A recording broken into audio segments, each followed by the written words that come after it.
Евгений Игнатьевич Крупнов родился в 1904 году. Свою археологическую деятельность начал, как только окончил профильный факультет в МГУ. Как отмечают многие ученые, сегодня его по праву можно назвать основоположником науки археологии на Северном Кавказе. Благодаря работам Крупнова удалось воссоздать картину развития нашего региона в древние времена и Средневековье. Он одним из первых обратил внимание, что ядро нахского эпоса находится в центральной части Кавказа, именно там, где проживали наши предки. Большое число изученных памятников, многочисленные публикации и монографии по истории Ингушского края.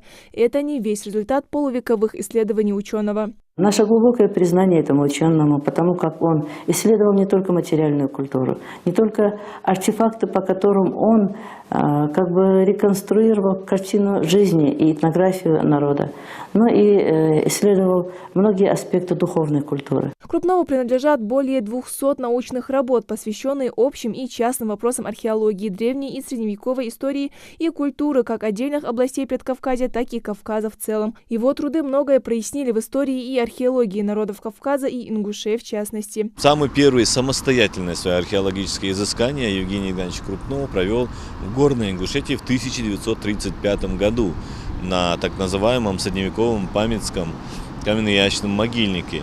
И, в общем, это были первые его пробные работы. И вот с этого времени наиболее активную полевую деятельность он осуществлял на территории Ингушетии. И он работал, в частности, в районе Галашек, в районе Алхастов, Нестеровской.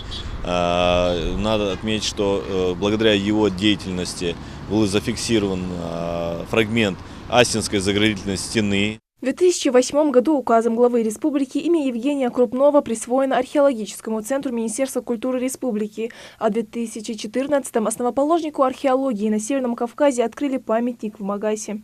Всю свою жизнь Евгений Игнатьевич отдал изучению культуры народов Кавказа. И стоит отметить, что большую часть своего внимания он уделял именно Ингушетии. И среди его друзей и коллег в шутку его даже называли ингушом. А все потому, что его первая и последняя работа были посвящены именно археологии Ингушетии. Евгений Крупнов стал другом для ингушского народа. Сегодня многие ингушские и российские ученые проводят свои работы, основываясь именно на исследовании ученого с мировым именем. Работал на территории Дагестана, Чечни, Северной Осетии, в других регионах Кавказа и Юга России, но тем не менее пристальное внимание он уделял именно Ингушетии. Его кандидатская диссертация была посвящена Горной Ингушетии, ну и докторской.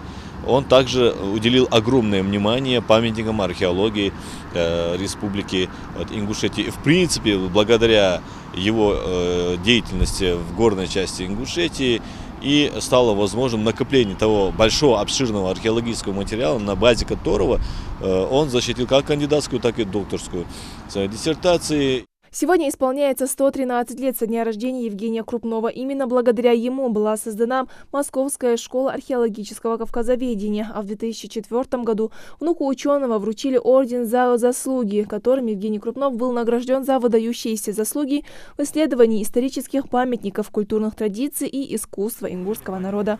Индира Манкива, Джамалел Тамасханов, Новости 24.